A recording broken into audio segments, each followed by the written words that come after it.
for joining me for the Plant Yourself podcast. I'm your host, Howie Jacobson.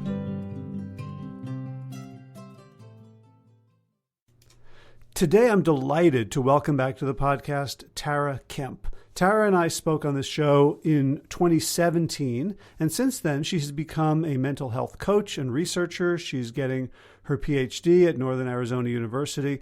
She's an extremely both-and kind of person. And so we talked about like the root causes of disordered eating.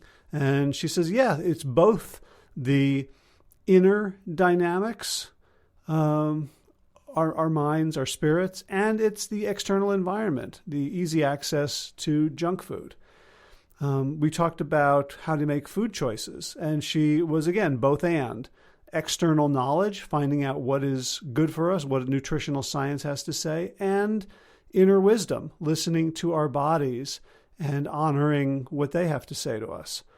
And when we talked about different models of healing, both and, taking physical action to change our internal states and addressing internal issues to change our behaviors. So in this conversation, we talk about what she has learned in the last 4 years about the roots of disordered eating, about which treatment modalities seem to work, about a shift in the industry, especially residential programs for eating disorders, from a medical model to more of what she calls a recovery model. And offers us beautiful guidance along the way about how we can use our struggles with food to heal something much bigger. So without further ado, Tara Kemp, welcome back to the Plant Yourself podcast. Thank you, Howie. Good to be here. Yeah, I've got to say, you're one of the guests that I do the least preparation for because I just know we're just going to have a great conversation. I don't know if I should be admitting that, but you haven't said no, many. That's awesome. I love podcasts. It's my favorite type of media to consume and to be part of, even though I don't have my own podcast. So I'm happy to be here, and I'm sure it'll be a stimulating, wonderful conversation. Right. Well, for those people who are just listening and not watching on YouTube, you are rocking the headphones. Oh, thank you. I'm trying to have the good, high quality, sound for you. I appreciate that. And there's no mic in your face. That's the thing I always have to worry about is right. Moving this thing so it doesn't cover up. So we talked years ago at this point. Why don't you give us a 1 minute slow elevator speech about who you are, just to orient people to what we're going to be talking about? Oh yeah, sure, of course. So I am a mental health coach and researcher. I run a number of different programs that particularly work with women, helping them to overcome struggles with food and body, to build a healthier relationship with themselves and find that place of peace. And a lot of that has come from being in this world that you and I are both in, of plant-based nutrition and lifestyle medicine, whole food, plant-based eating, where, so many people come in with this positive intention of wanting to eat healthy, wanting to do better for themselves. But we live in a society full of diet culture. We are, humans, meaning that we're going to be imperfect. And we also live in a space where mental health often isn't talked about or addressed to the extent that it needs to. And so I've created these programs to help you have a healthy relationship with food and healthy relationship with your body by starting with that inner work to get to that, core relationship with yourself first. And so that's the work that I do in terms of coaching. I'm also, like I said, a researcher. I'm getting my PhD at Northern Arizona University. I realize this is more than a minute, but I'll wrap it up shortly here.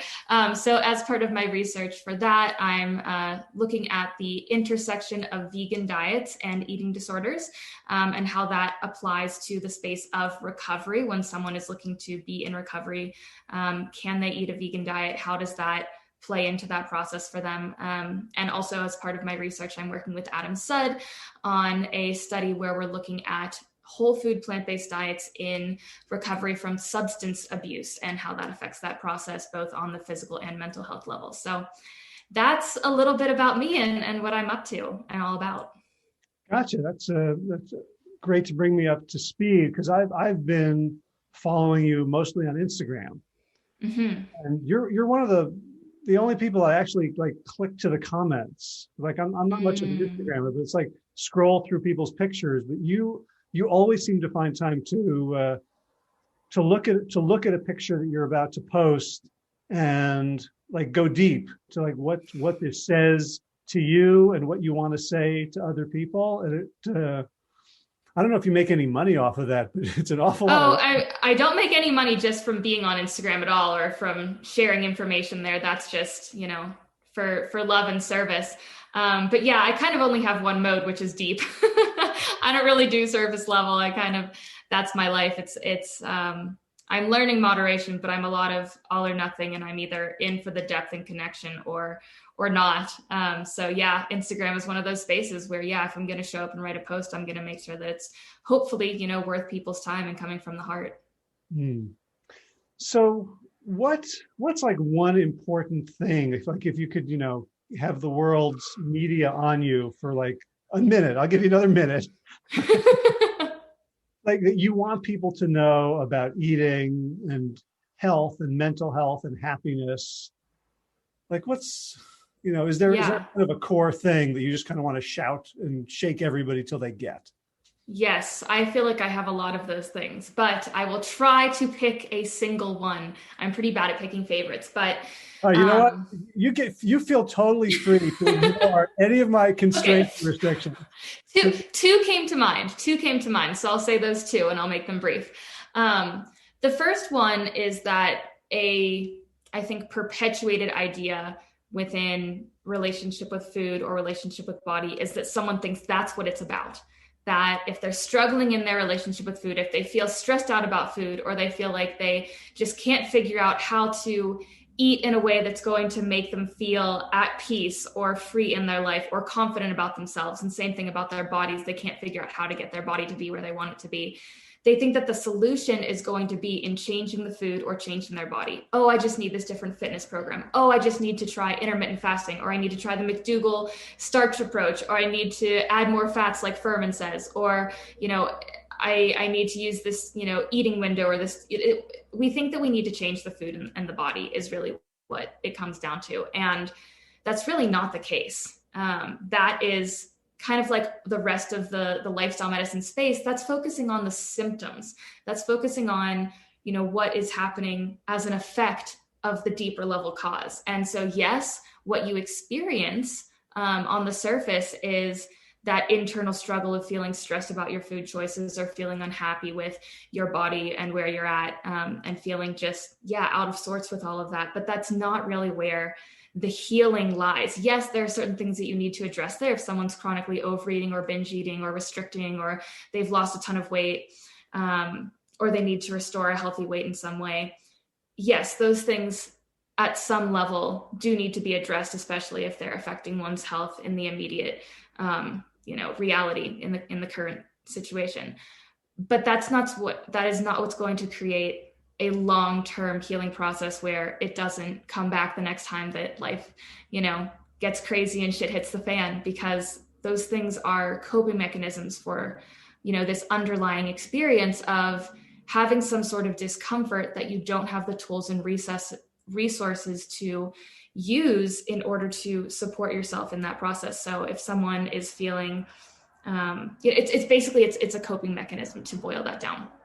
So I'll keep brevity on that, and I'll start with that one. And then the other thing that I'll say is related to that, which is just that, in the space of food, mental health, all of it, it's all kind of one and the same. To separate out eating disorders from obsessive compulsive disorder, from anxiety, from depression, from, addictive disorders, many of them, it's all kind of the same root cause, in the same way that, metabolic disorder can lead to type 2 diabetes or heart disease, or, these other chronic conditions, just based on the way that your body decides to deal with that underlying experience.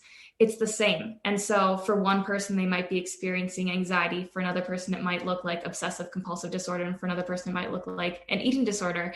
And really, it's all kind of the same root things, where you're feeling at the core, it's really disconnection. You're disconnected from yourself. You're disconnected from your values, from a sense of purpose and meaning, from feeling your place in the bigger picture of the world, from that spiritual perspective, feeling disconnected from a social community where you feel seen and feel a sense of belonging. And so it's those kind of things that at the root really lead to this experience where we're trying to cope in one way or another in our brain, which is this beautiful organ that has so much to offer us, but also can be to our detriment and downfall when it starts to run wild and we're not getting to those deeper things. So let me offer what I hear sometimes as a challenge to the idea that it's not about the food. Right? I love this. Which is obesity has like skyrocketed in the United States and the Western world in the last 50 years. And like, are we way more depressed, anxious, socially disconnected, spiritually disconnected? Or is it like the trans fats and the, food marketing and like, there's at some level of it, I want to say, well, it is the material objective stuff that you can see. Like what are your thoughts on that? Okay. So this is a great place to talk about, of course, there is truth to everything and it's all interconnected. So living in a world that's focused on fast food and where we're eating things that we have no idea what the ingredients are, what's in them, that is a form of disconnection. We are disconnected. And so what I would say to that is I'm not focusing on specifically like the physical ailments that one is experiencing in their body. It's more so their mental experience of, their relationship to themselves and to their body and to food. So if someone has a poor relationship with their body because they, based on a, BMI chart says they are obese or overweight, as you said, and they personally feel, too big in their body. And so they're feeling discomfort, they're feeling self-loathing, they're feeling just, constant stress and shame and guilt and, just basically negative feelings about themselves. That is not going to be solved by them losing weight. Because ultimately at the core, it's feeling like your worth is tied to the size of your body. And so if you are to lose weight, number one, the methodology and the means by which that happens is going to be important because it needs to be sustainable. Very many times people are doing it in a way that isn't going to be sustainable. And so that leads to yo-yo dieting and just leads to perpetuated and increased shame of the self. But if you do lose weight and you suddenly are happy, or I shouldn't say suddenly, but in time you become happy with the way that your body looks, you've then kind of imprisoned yourself to say, I will only feel happy if I maintain this. So then there's still this feeling of pressure to maintain the weight loss and to maintain, where you're at. It kind of is this unending cycle. And so the key, and I'm not saying like you can never lose weight or you can never, do a fitness program that makes you feel really good about yourself because you feel stronger and, more capable and things like that. But it's more so understanding that at the root, you have to first heal that relationship with the self that says that your worth is tied to the shape or fitness or size of your body. And it needs to come from this place of, if you're making changes, it's coming from a place of number one, I love myself unconditionally. I care about myself. This is me being a caretaker to my body and to myself. And I'm sorry, there's a train in the background. I don't know if you can hear that. I was hearing it. It almost sounded like new age music in the background. Like, are you a superhero? Do you have like soundtrack? Right. Yeah, there's a train that runs through town here where I live in Durango. And I guess it's moving through. They like to tell everyone that that it's happening. It's quite distracting. I'm so sorry. But anyways, we can pause this and edit. No worries. but yeah, I think that that's just a really huge piece to keep in mind. And so it's not that I'm saying that there's anything wrong with our culture around food. I think there's a lot with our culture around food. I mean, you know that I'm very much part of the, world of lifestyle medicine and whole food plant-based nutrition. And I believe in, like small scale organic farming and, all these amazing things. And why I believe in that in part is being more connected to our food and connected to ourselves and understanding what feels best in your body. So much of the weight loss world is not focused on what feels best in your body. It's focused on how do I lose the weight? And so we're using all of these tactics and things that actually pull us further away from ourselves rather than being rooted in our core values, in our core belief system, in our priorities, and really looking at what is a way of eating that is true to me, that my body wants as much as my brain wants, and that is going to be sustainable long-term because it brings me joy and makes me feel good and is true to myself. Does that make sense? Yeah. Yeah. So I hear this from people who talk about intuitive eating, which I inherently distrust, because if I were to eat intuitively, I would eat crap. So Right? I have a question for you about that. Have you read the book Intuitive Eating? No. Okay. I recommend that you do. I didn't know there was the book. I just know there's a. So, right. Well, even if you just look up the term intuitive eating and go through, because I had a similar hesitancy to it years ago. And when you look into what intuitive eating comprises of, it's not just on a whim, what do I crave?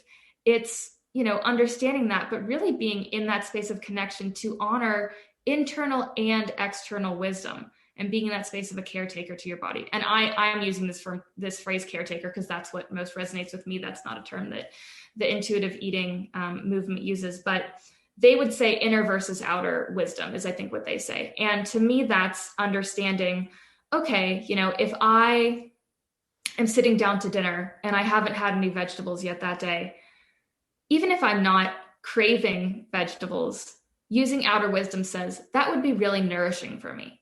And so intuitive eating isn't just saying, oh, I feel like another donut, or, oh, I feel like ice cream for dinner. It's okay. Like, if I'm in the mood for sweets, why is that happening? Tuning in, being in connection, did I have a stressful day? Is sugar what I turn to when, I need that stress relief? Or am I having trouble coping with certain emotions and I'm trying to distract myself or numb myself? So it's intuitive eating. Intuition is connection with the self, connection with our body. In my program, Reconnect Academy, I teach people how to connect with their body, kind of bypass the brain, drop into the body, and be in that space of connection where your body literally feels a yes or no for yourself in many situations. And the brain can turn it into this big cycle of, what does this other person think? What, quote, should I do? What would the right logical position be? Like, our brain wants to overanalyze and create logic around everything, which again, the brain is a wonderful, tool for us. And it can overshadow or it can cloud the intuitive knowledge that we have within our body, and to be able to feel that yes or no. So basically, intuitive eating is simply eating from a place of being connected to your body and to that sense. And yes, that might mean honoring, your desire for a sweet from time to time, but it also means knowing that your body thrives when it eats these fresh, more nutrient dense foods, and giving yourself that being a caretaker to your body. Does that make sense? Okay. Yeah. Yeah. So I'm appreciating your both and approach to. Oh, totally. I'm all about the and. I'm all about the gray space. So what, I don't know if this is a silly question or may not make any sense, but you were talking earlier about like this idea of, connection with yourself and finding things that are unconditional about yourself, so that you're not. And I'm wondering, is there a difference between like landing on an identity that you really love versus getting rid of identities? Mm. Does that Okay, I love this. We're getting a little like meta spiritual here, which I'm so into. okay? Um, yeah, so I'm going to take another both and, because I think it's really important to know ourselves. And I think it's also equally as important to know that that's an ever evolving process. That who we are today is not who we will be tomorrow, and that's not who we'll be in 5 years, certainly.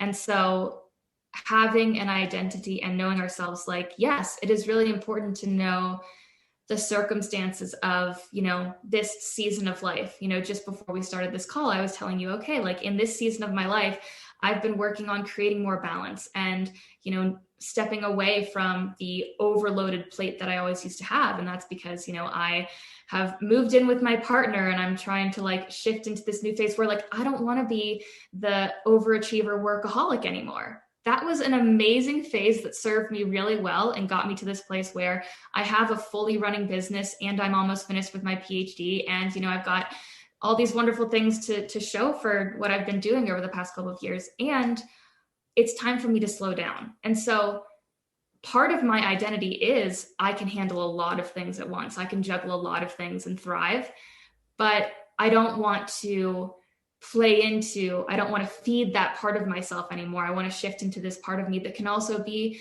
moving slower and have more balance and be spending more time with family and building community in this space where, like I said, I just moved to this new town 6 months ago, bought a house. Like I want to put in roots here. And so I'm shifting into this new phase of my identity. And so it's really important to understand the circumstances of your life, that season of your life, and the values and priorities that are part of that. Something that I see very often in my work is a lot of people can state to an extent their values and their priorities. And some people haven't ever taken the time to truly think about, what are my core values? What do I want to build my life around as a value system? But other people have. But even those who have, very often, if you then ask a follow-up question that says, okay, if you were to outline how you spend your time each day, does that align with your values? And for a lot of people, the answer is no. They might say, oh, my top value is family, or oh, my top value is spending time in nature, or, oh, my top value is, XYZ thing. And then it's like, oh, but they spend all day at the office, and then they, get home and they watch TV, and then they roll into bed and, maybe have a glass of wine or a beer to take the edge off, and that's their day. And it's just so frequently that we're living in that space of disconnection and misalignment. And so it's really important to know yourself for that reason, to have that aspect of your identity. But it's also important to be perpetually checking in. How am I feeling today? What is happening for me right now? Is there anything that is starting to feel like I don't want to keep going down that path? Or is there anything that I want to shift, or that I'm feeling change within me? And so it's an ever evolving process. We are infinite beings who can live in multiple identities. But having that self-understanding is really important. Another thing I'll throw in there is it's helpful to know our tendencies. And this plays into this mental health piece as well. So for instance, I know that I have a tendency towards anxiety, that I have a tendency towards obsessive thinking. I tend a lot more in that direction than toward, depression or that side of the spectrum or sphere of it, I guess I'd say. That's not to say that I have never dealt with depression, but I know that I have those tendencies. And so it's important for me to take certain steps, to have certain lifestyle practices that help me in those ways.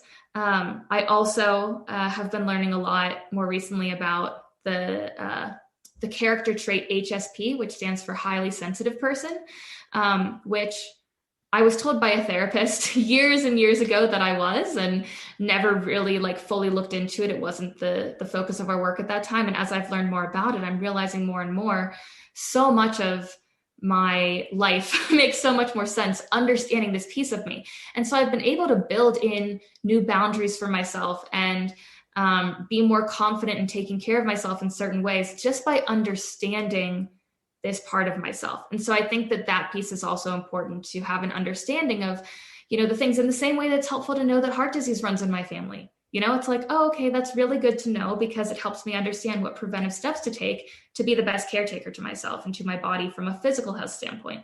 And so it's the same thing with mental health. And yeah, does that answer your question? Yeah, yeah, and it brings me to another one, which is when I hear you, my impression of you, and I don't know you very well, right? We've met a few times. I Mm-hmm. follow you on Instagram, so there's all the sorts of projection. Yeah, But yeah. my impression of you is that at least your curated public self is like relentlessly positive, upbeat, Mm, loving, forgiving.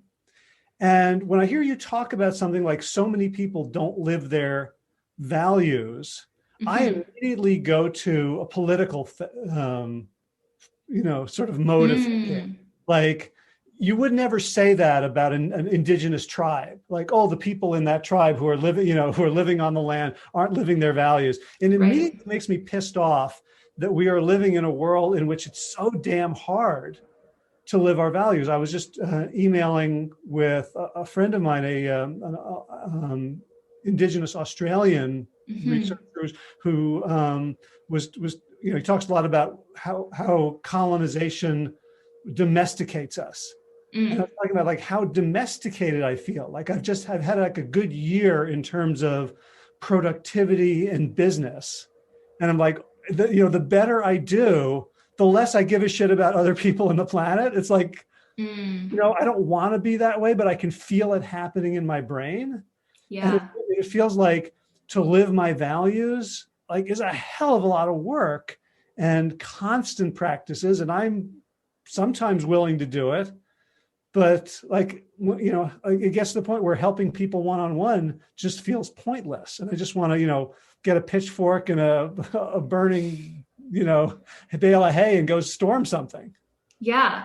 Yeah. So I'm going to be fully honest with you, which I have been in all of my answers, but I feel like this is one where someone might not, I guess, take that approach. Um, First of all, I am naturally optimistic. I am naturally, like, I grew up with my mom is super like positive thinking and my parents are all about the power of the mind and positive, and so like I grew up in that environment, and whether that was an inborn trait that was perpetuated by my environment or you know what have you, like that is true for me. And I've gone through some really dark things and experienced bouts of depression. I went through an eating disorder. I, have, I'm human, we're humans. It's, we have the depth of both experiences is true to us. You can't go through this human life and not experience the lows and have the shadow parts of yourself. And I'm someone who believes very strongly in looking at those parts of ourselves and allowing ourselves to feel the depths and to be face to face with our darkness. And so I want to just, I guess, make clear on that point that yes, I believe in, you know, approaching life with a perspective of holding open arms for all of it and, allowing all of it to be present with compassion and acceptance and, you know, a deep level of love, not saying like, oh, I really like this experience of struggling, but more so having an appreciation for having this human life, which means experiencing all of it. And I truly believe that when we are experiencing our greatest challenges and our greatest struggles, that is pointing us towards our path of healing. And that's showing us, where we have work to do or where we can go to reduce suffering in the future. And through going through it head on, not trying to get around it, but through like sitting through it, being with our pain, being with our shadow parts, we step more greatly into the light and are able to build that inner strength and resilience. So anyways, that's my perspective on that, if that is part of what you were asking. But to go from this piece of the work that I do individually with others, this is the part where I was saying I'm going to be fully honest, is that yes, I absolutely agree with you that we live in a culture that does not promote that. So much of the work that I do, and I tell my clients this all the time, like the things that you're learning here, in order to make them an established part of your life and perpetuate them for yourself, you're going to be swimming upstream. Like you're going to be surrounded by people who don't understand you, who are living life differently, who are trying to impose their values on you. And that's not their fault, because we live in a society that imposes those values, and we've all, been, for lack of a better term, brainwashed, by being part of this society. And that's the reality. And like, yeah, when you think about it that way, that can be really depressing and hard to see. But to me, I have so much reverence and gratitude and admiration and respect for the people who are doing the work at the grand scale level, who are trying to change policy, who are, trying to create big change in terms of the way that our society is run, within politics, within government, within law, and all of that. That is amazing. And I personally don't have the capacity for that. But I do have the capacity to sit individually with people in that pain, in that dark place, and hold my hand out and pull them through it. And that's where I feel like I can have the biggest influence, is in that one-on-one space of saying, this is going to be hard and it's going to be totally possible. And I believe in you to be able to change. And I'm going to, work with you through this.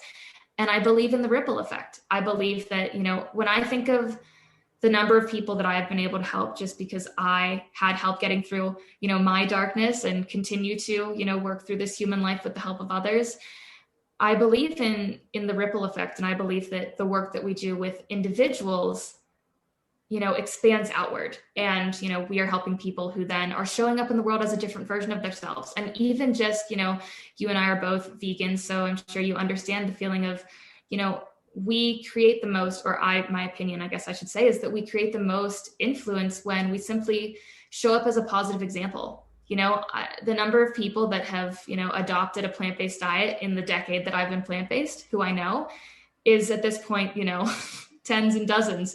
And that's not because I told anyone you have to do this, whatever.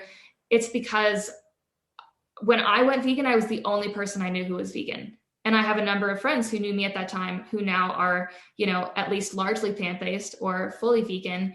And I was the first person they personally knew who was vegan.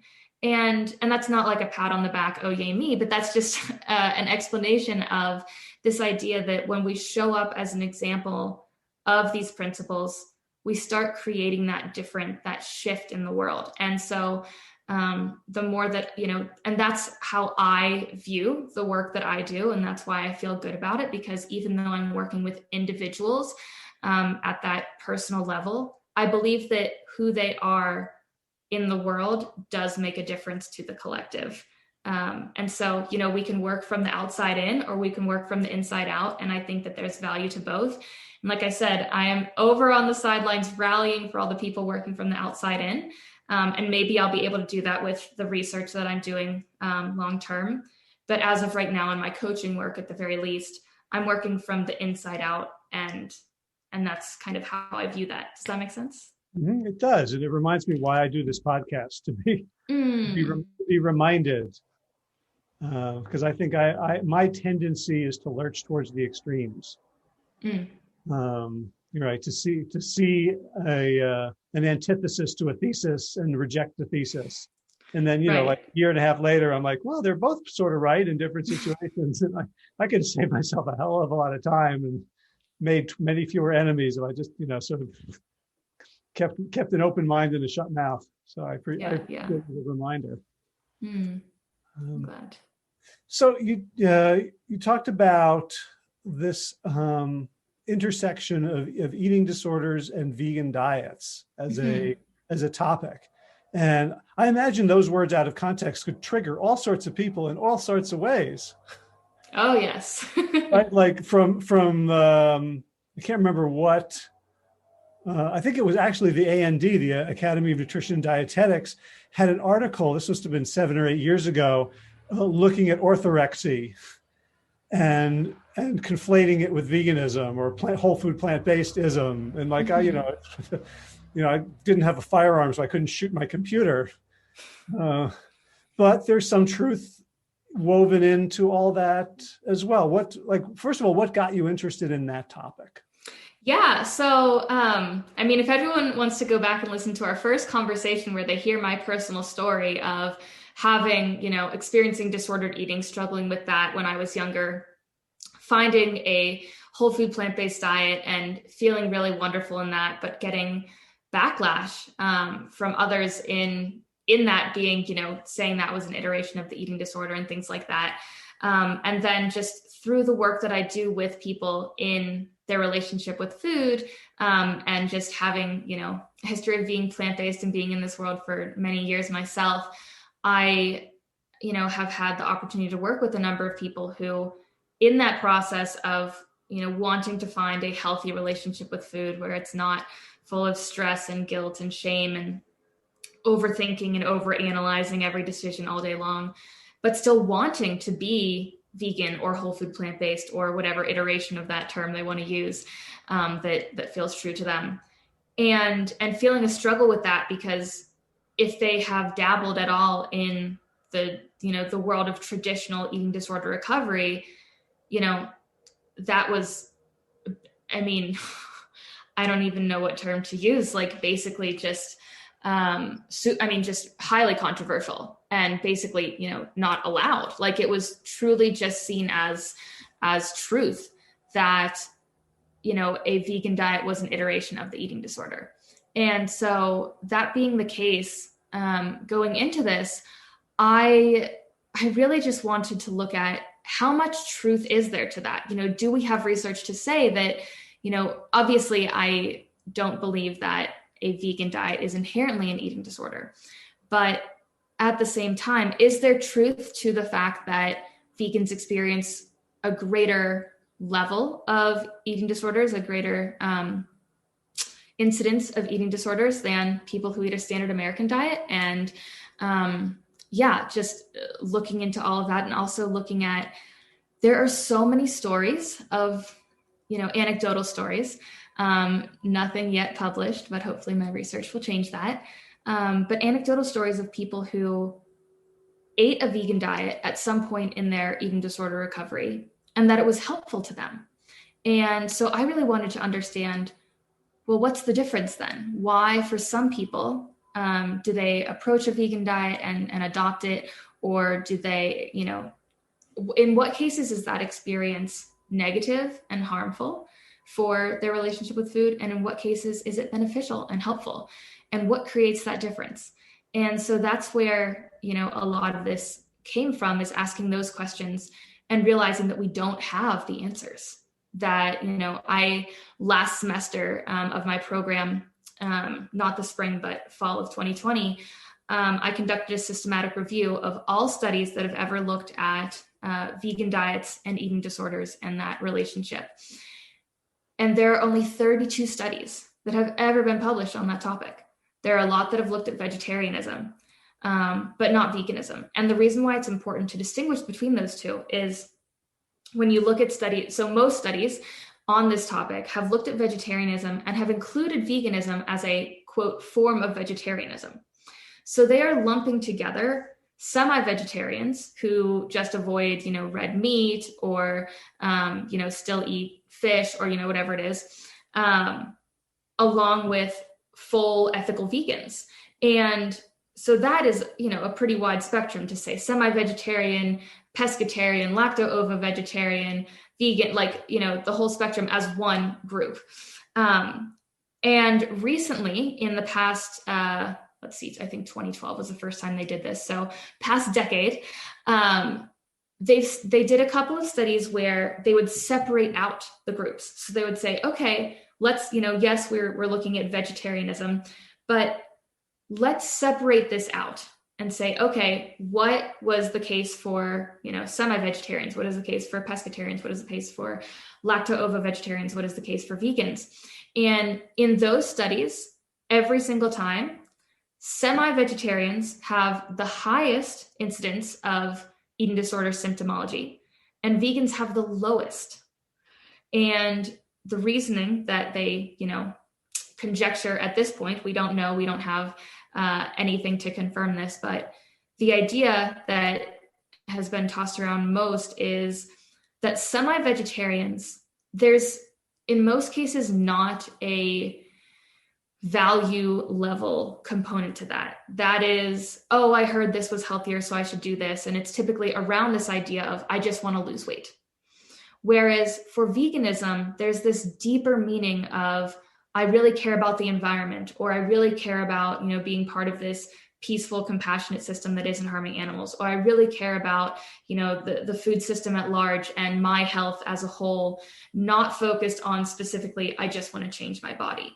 And it's so important to have those deeper level values, because that takes the focus away from the calories and the specifics of all the things that people overthink, and really gets down to, this is a value system that is bigger than me, that is about something that has purpose and meaning beyond myself as an individual. And that is so helpful in creating that healthy relationship with food, because we live in a society that's so rampant with diet culture. And so that is one of the things that we're finding that is really exciting. And now I'm forgetting even the initial question that you asked me, because I've gone on this tangent, but so I'll stop there and see what your follow-up question is. Yeah, no, it was about what got you interested in the question. Yes. That intersection in the first place. Right. For a bunch of things come to mind for me. First of all, I think it takes a certain amount of courage and or foolishness to even ask the question, because very few people want to know the answer. Right. Yeah. So I will say that they want to. Oh yeah. Sorry to interrupt you.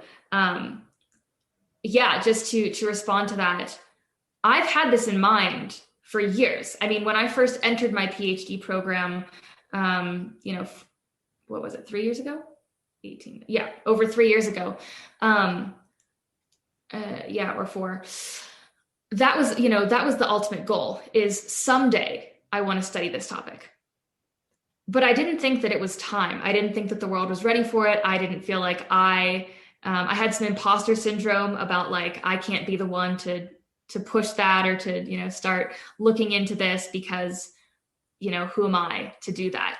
And a year and a half ago, I was talking with one of my mentors, one of my professors, and just kind of offhandedly, went on this tangent about eating disorders and veganism, because we were talking about, self-compassion and how that related to food. And I had taken a neuroscience class with her. And anyways, that's a different story. But in our conversation, I went on this tangent about eating disorders and veganism. And then at the end of it, I was like, but that's the 10-year plan. And I was like, I'll do that when, the world's more ready for it. And she stopped me and she was like, that is the work that you need to do. Because we were talking about, what is the focus of my dissertation going to be? Am I going to take, this thing or that thing that I've been writing, and doing research on?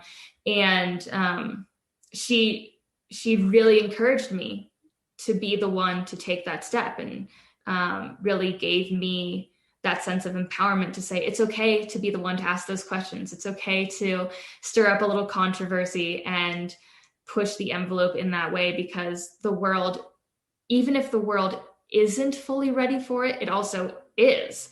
Because as you know, there's a rapidly growing number of people who eat a plant-based diet, and eating disorders are as on the rise as they have been. And there are a lot of people presenting to these clinics who want to eat a vegan diet, who want to stay in their plant-based lifestyle, and are being turned away because you're not allowed to eat that way in a residential program. And when I first decided that was going to be the focus of my research, there were 0 recovery centers in the United States that allowed someone to eat a vegan diet in inpatient recovery. Today, there are a few that have started to. I know one center that has 5 locations for certain. They have, it's actually publicly stated on their website, we accept vegan patients.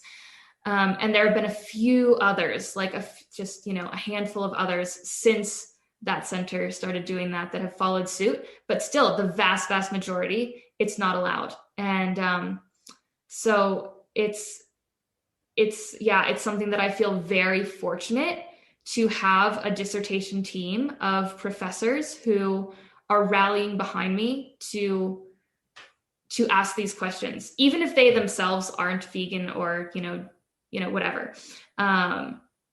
They have encouraged me, and I think that I just want to recognize that and the importance of that, because it's something that I knew I wanted to study, but didn't think I would be doing so soon.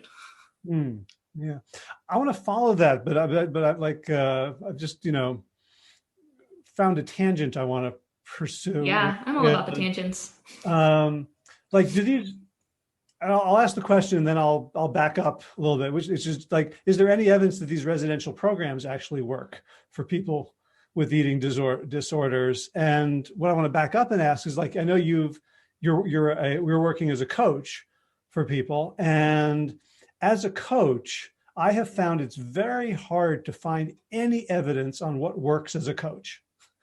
Like, I'm curious, like I really want to be the best coach I can be. I've written a bunch of books. I'm used to research, and it's really frustrating. I don't have any idea what works in coaching.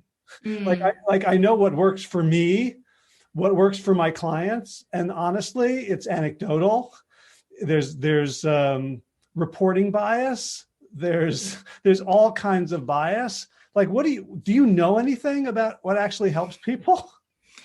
Yeah, this is a great question. So I'll start by saying your first question is tough, because I don't want to say that recovery centers. Okay, so it's hard because there are multiple stages of recovery centers. There are inpatient programs where you live at the center, it's residential, it's a full stay, and very often in those programs you have very little control over what you're eating and what you're doing, and it's kind of the most extreme cases where like your health is in dire danger. And then there are cases there are programs that are outpatient where you're coming in daily, basically 9 to 5, as if it's your job. You're in a recovery center. And then there are also, I don't know what term to use, lower level outpatient programs where, you're coming in twice a week to do a 2-hour group session, or, you're checking in with your team, your dietitian, your therapist, things like that. So there are multiple stages of recovery. That being said, or treatment, I should say. That being said, when you look at, the statistics of the success rate of inpatient centers, or, treatment, clinical treatment for eating disorders, 30% of treatments fail, and 30 to 40%, look like success at first, and then the person relapses. And so we're looking at close to 70% of people never get healthy through clinical treatment. And that is a terrible statistic. But I also don't want to use that to encourage people not to get help if they need it, because it is really hard to overcome, mental health conditions on your own if you don't have support and guidance. So, I take this dualistic approach where I'd say, be really mindful and conscientious and intentional about which program you choose, and make sure that you feel aligned with the systems that are used there and the way that it's done. And, there are a lot of programs that are making progress. I think that the issue is that historically, as I briefly mentioned earlier, we focus so much on the symptoms. And so a lot of treatment programs are, taking the standard medical model where it's like, okay, what are the symptoms? How can we remove them? And so it'll be like, okay, let's weight restore this person, or okay, let's make sure that, at every meal they're eating all the foods that we tell them to, or let's make sure that this person is no longer binge eating. And sure, you can get someone to be in that place, and that feels good at first. And like we said earlier, if you're not getting at these deeper level, root causes, you're not going to create long-term sustainability. And so there are programs that are starting to have a more integrative model. And that's wonderful to see. But personally, I think that it needs to be even more. So it needs to be, we're addressing the symptoms as needed, when someone's health is in danger because of that. But the primary focus is these underlying causes. And so that's what I would like to see. In terms of research for coaching, I tend to turn a lot to looking at models of recovery, and these are theoretical. But looking at theoretical models of recovery, for instance, as I was just mentioning, in the space of mental health, I'll speak on that just because that tends to be, that is my specialty. That's where I feel like I have the most knowledge. This medical model approach, as I've said, is the standard. But in recent years, there's been this movement towards what they call the recovery model.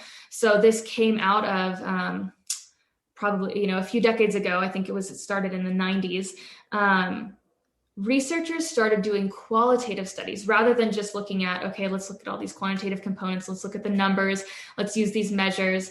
That's another thing we can go into is the measures of eating disorders, the way that they measure them with the scales, as you mentioned, orthorexia. It's really difficult and not really conducive to measuring that in someone who wants to be vegan, especially. There's a lot of issues in the methodology that we use for that. But anyways, speaking to the recovery model. So they started doing qualitative research where they were doing long form interviews with people who have recovered and maintained long-term, like multiple decades recovery from eating disorders. And so rather than looking at the specific programs on what's happening while someone's in a treatment facility, they said, let's hear the stories of people who have gone through long-term recovery and stayed there. What is it that facilitates that process for them? What is it that keeps them in that state of recovery? And through doing, hundreds and thousands of these interviews, what they've found is that it's not about changing the food, and it's not about specifically the body. And this is where a lot of that comes from when I'm talking about it. It's about getting to these deeper level causes. So, there's in the space of feminism and sociology, there's done a lot of like feminist research on, feminist the theoretics of feminism in eating disorder recovery. And for someone who feels this rage at the patriarchy and feels this political stance that they want to fight back against this system that has told them that they need to eat a certain way, that can be that deeper level, like giving purpose to recovery, giving a deeper purpose to their life and to their mission. And that's something that, anecdotally we see in veganism, and theoretically, we'll see if that comes out in the research, but makes sense that it could be helpful for someone to have this connection to food that is not about the shape of their body. That is, this bigger level picture of, caring about the environment, caring about the food system, about the treatment of animals, and looking at that side of it and really having this connection to something bigger than themselves that's meaningful and purposeful. And so anyways, what the recovery model shows is that so much of it is about having a connection to yourself, having a positive self-identity, having connection to others, having connection to a bigger whole, being part of a bigger whole. And that might just be, nature, that might just be your local community, or that might be, whatever religion or spirituality that you have, feeling a sense of meaning and purpose and fulfillment. I mean, so many people, if you're struggling with overeating or, binge eating regularly, especially overeating, I think is when I see the most of this, there's this sense of feeling hungry, but you're not actually hungry for food. You want to be full in your life. And very often these are people who hate their career, don't have strong relationships in their life, don't have, hobbies that they enjoy and get to spend a lot of time doing. It's things, it's those who feel like they don't have this deep sense of fulfillment in their life other than food. And so food is their way to feel full. And we do get, you can talk about the neuroscience of having the dopamine response and all of that, but, it comes down to so much of this meaning and purpose and connection are these deep keys that facilitate that long-term recovery. And so that's where a lot of, the focus of my work and of my coaching comes from, is looking at these models. And then, like for specific practices, I love looking into mindfulness-based practices. I'd say there's the most research on that. But in terms of like specific coaching techniques for exactly what I do. I think it's so individualized. And so I always see it most important to be, client led and to really understand the person that I'm working with and see, okay, based on, their personality, their values, their circumstances, what do I feel like is going to work best for them? And then, they're the feedback loop. Is that resonating? Is that feeling supportive to them? And so that's how I tend to balance that out. That's helpful. So when you work with people, it's online. I guess, for the past year, it's been pretty virtual, right? So like basically our main tool, if not our only tool, is language. Yes. What do you hear? You mentioned diet culture a few times. I'm not sure I know exactly what that means, other than it's sort of a social political buzzword that I either resonate with or not. But I'm sure there's something there. Talked about people coming in with the wrong idea of where the focus of their work should be. How do you hear that in language? Like, how do you know where someone's coming from and what's getting in their way from the way they talk?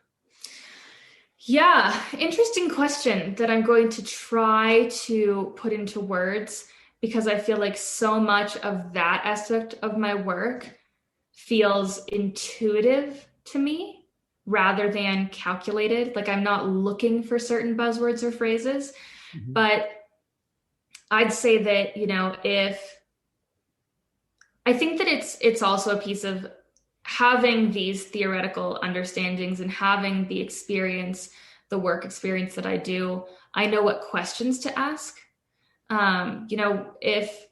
If someone, is expressing that, like, every night they come, every night they come home and like the only thing they can think about after they've had lunch all day is what they packed for their snack. And then it's like after the snack, it's like the only thing they can think about is what they're having for dinner.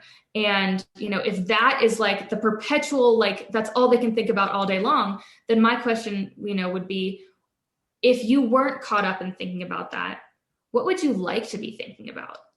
Where do you wish that you could put your attention and your energy? Or it might be, what do you have to look forward to in your day other than food? And if the answer is nothing, that's a problem. That's a problem. Or, when I ask the question of like, what would you like to put it toward, that for me is pointing me in the direction of like, this is what they, truly care about. And food is getting in the way of them being able to focus on that because it's this kind of cover coping mechanism. So those are some of the things that those are examples, I guess I'd say. What came to me when you said that is like, oh, that's how I am on long airplane flights, right? Where I'm in an uncomfortable seat with nothing to do. Right. So you're bored. Imagine being bored with life, with having like nothing that is meaningful or purposeful to you in your life. And so often, like we said earlier, pointing to like the downtroddenness of society is this idea that, if you were told, if you have this high paying job, or if you do this, this, and this, then you'll be well respected as, a lawyer or a physician or, what have you. Maybe it's even, I don't know, any job truly. But if you do this, this, and this, it'll make you happy. But that's not what you really care about. Or, you go out with your friends for drinks at the bar, but you're looking for deeper connection than that. Like that doesn't feel connected to you. So you're doing the thing that other people are doing that like is romanticized when you're watching movies or, hearing about like, oh yeah, like we, let's go get drinks. And that feels like this fun thing, but for you, that isn't. And so it's just looking at, being able to have your own filter, I think, to the messages of the world and being able to march to your own beat and honor what is authentic to you. And so maybe you're someone who really does enjoy, going out to the bar with friends or, going to the movies or doing whatever it is. But maybe you're someone who, wants to stay in and play board games, or maybe you're someone who wants to go out in nature with a microscope, or not a microscope, what is it called when it's a circle? It's just Magnifying glass? Magnifying glass, that's it. With a magnifying glass and look at, bugs, or maybe you want to go forage mushrooms, or whatever it is, you do the things that you actually care about and that bring you joy. And you also don't have to change the world. I think there are a lot of people who are like, I need to find my purpose and do something meaningful, especially in my generation, this millennial generation of changing the world and doing things that, are super conscientious and conscious choices and things like that. That's wonderful, but you can make conscious choices in your daily life without having your work be this change the world thing. And so there can be this sense of shame and feeling not good enough that, you're not doing whatever thing. You don't have the high enough paying job. You didn't get the advanced degree. You don't, you aren't changing the world in a meaningful way through your work. It doesn't feel like to you. And so then you feel bad about yourself, or you feel like you don't have enough friends, or you feel like you don't have a romantic partner, or whatever it is, and you feel bad about yourself. And so you take that shame or that feeling of not enough, and you use food to distract yourself or numb yourself or make yourself feel okay in that moment. But then it all comes back. So you need food to just keep covering it up. Food basically is just one of those things that becomes a universal cover up, distraction, coping mechanism. Yeah. So I want to let you go soon, but I want to ask one more either or question for you to both and for me. Perfect. Which is, so my tendency, and I think of a spectrum of sort of therapeutic versus coaching. And and I still am an executive business coach. So so I come in, my default is all about let's get some results. Let's do stuff. Whereas the therapeutic also, sort of appeals to my let's think deep side about, let's talk about everything and get to the very, very bottom of it. As coaches, we're just curious. We're I just want to understand this person. It's such an exciting mystery. And I find I tend towards, and here's the either or, does different action lead to different thoughts, or does different thoughts lead to different actions? And I tended towards action, thinking okay, if you're totally covering up everything with food, if you don't stop doing that by applying, discipline, willpower, constraints, external threats, whatever it is, if you don't stop and give yourself space, you don't even know what's underneath and what you're missing. At the same time, I can see how that can get, very fascistic. And external, and can get the other, especially if you're a good coach and you're charismatic and the other person really wants to please you, they can do the same version of flipping their needs inside out to meet your needs as the coach. How do you think about, do you want to get people to really get in touch with their inner emptiness and their inner fullness and how they can express it? Or do you want them to start by just have one fewer donut this week, for Christ's sake, So it's definitely, it's absolutely a both and. To me, there's no way to even either or that.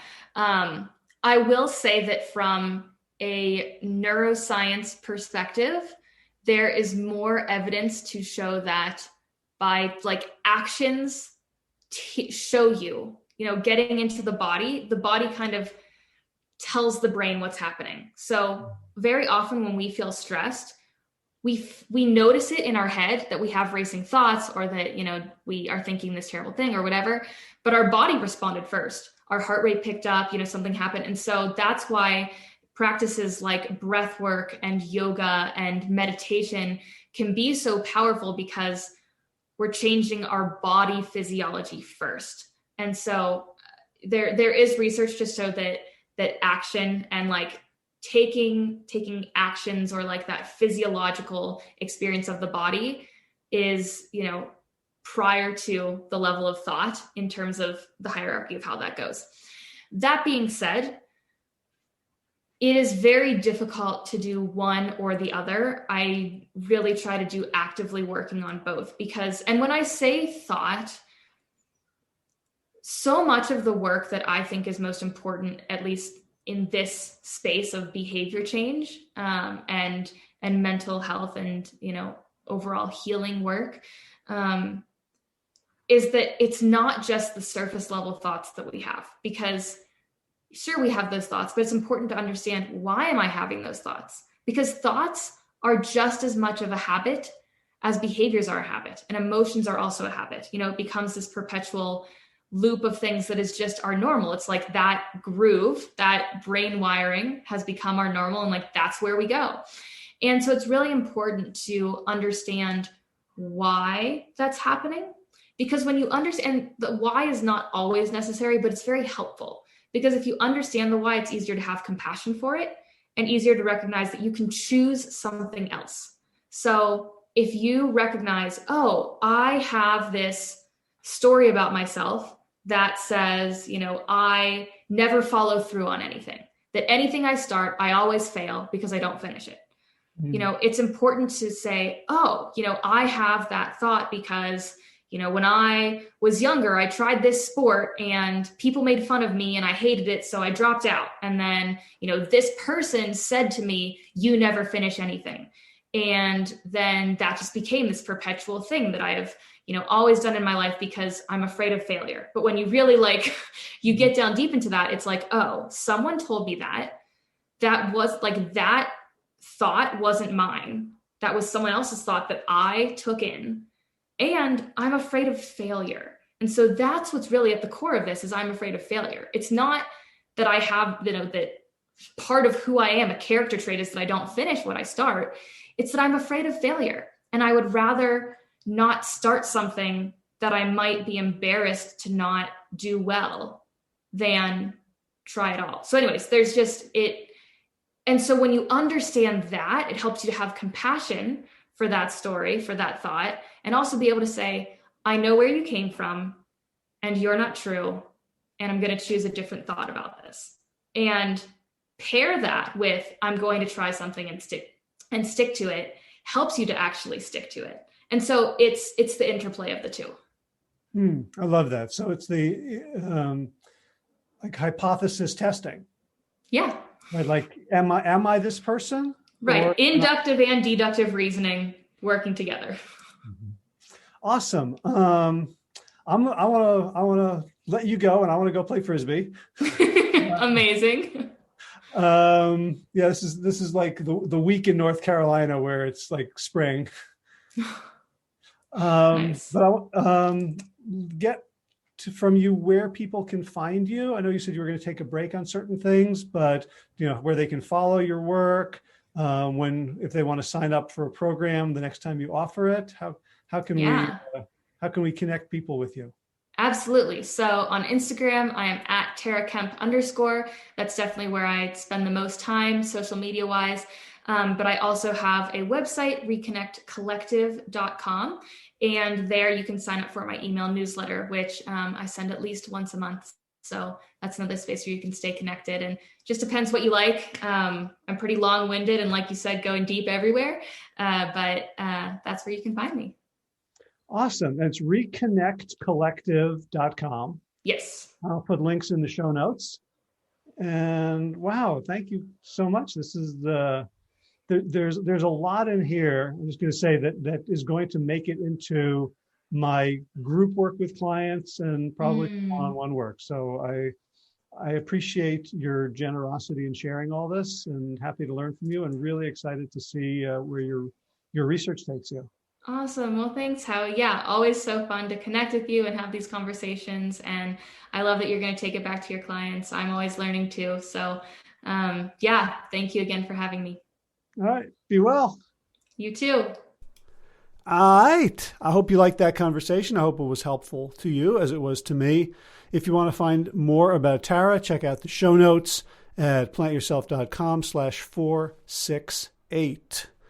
So what do we got? Garden news. Man, that garden is overgrown. I spent hours mowing the tall grass around the beds, and we've discovered deer and fawns in there. We found a big branch had come down over one of the back fences.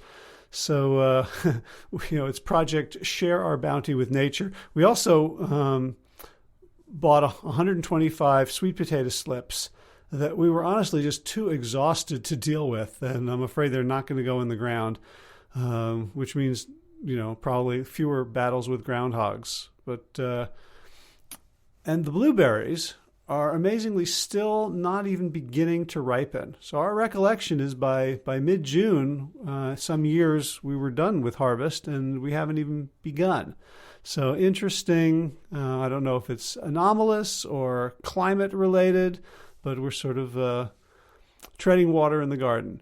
In movement news, I'm getting stronger at ultimate running. I played on Saturday, and even late into the scrimmage, I was still feeling pretty good. So all this monkey bar gym stuff is definitely helping out. I did play in this tournament a couple weekends ago and wore cleats, and my feet were killing me after 4 games and then 2 on Sunday. It really felt like I was destroying them. And I took my cleats off and I looked, and my toes were basically like crossed over one another. So I've been searching for an alternative. I went to a Sports Academy, a big box store for sporting goods near me. I tried on, I swear, every single pair of 12, 13, and size 14 cleats: football, soft baseball, soccer, lacrosse. None of them fit. Most of them I couldn't even get my foot into because my feet are freakishly wide.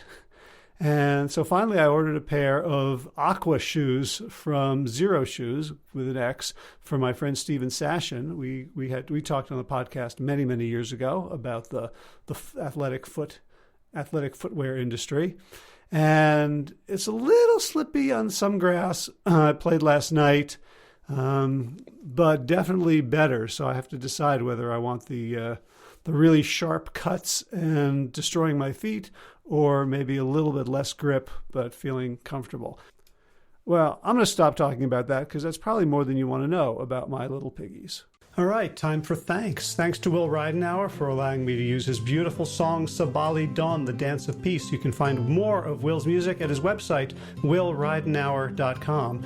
And of course, thanks to all of you Plant Yourself podcast patrons: Kim Harrison, Lynn McClellan, Brittany Porter, Dominic Maurer, Barbara Whitney, Tammy Black, Amy Good, Amanda Hatherley, Mary Jane Wheeler, Ellen Kennelly, Melissa Cobb, Rachel Behrens, Tina Scharf, Tina Ahern, Jen Filkinovsky, David Bizek, The Mysterious Michelle X, Elsbeth Feldman, Leah Stoller, Alan Christensen, Colleen Peck, Michelle Landry, Josina, Sarah Durkis, Kelly Cameron, Janet Selby, Claire Adams, Tom Franzek, Jeanette Benham, Gila Sert, David Donahue, Blair Cyborg, Dorona Vizov, Gio and Carolyn Argentati, Jody Friesner, Misha Rosen, Michael Warbeck, Aviva Lael, Alicia Lemus, Val Linneman, Nick Harper, Bandana Charlie, Molly Levine, The Inscrutable Harry R., Susan Laverty, The Panda Vegan, Craig Kovic, Adam Scharf, Karen Burry, Heather Morgan, Nigel Davies, Marion Blum, Teresa Koppel, Julian Watkins, Breed O'Connell, Sharon Hirschman, Linda Ayad, Holm Hedegaard, Isa Tuzinwa, Connie Hainline, Aaron Greer, Alicia Davis, Heather O'Connor, Carolyn Jensen, Sherry Olakoski of Plant Powered for Health, Karen Smith, Scott Marani, Karen and Joe Crabtree, Kirby Burton, Teresa Carell, Kevin McCauley, Elizabeth Rothschild, Ann Jesse, Cheryl Dwyer, Jenny Hazelton, Peter W. Evans,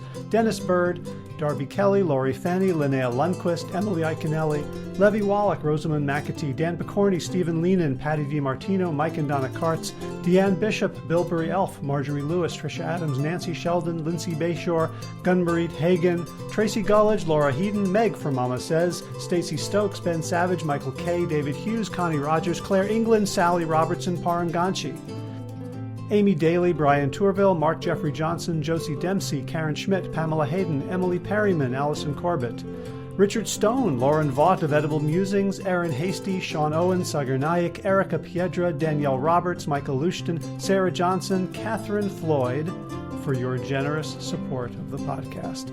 That's it for now. As always, be well, my friends.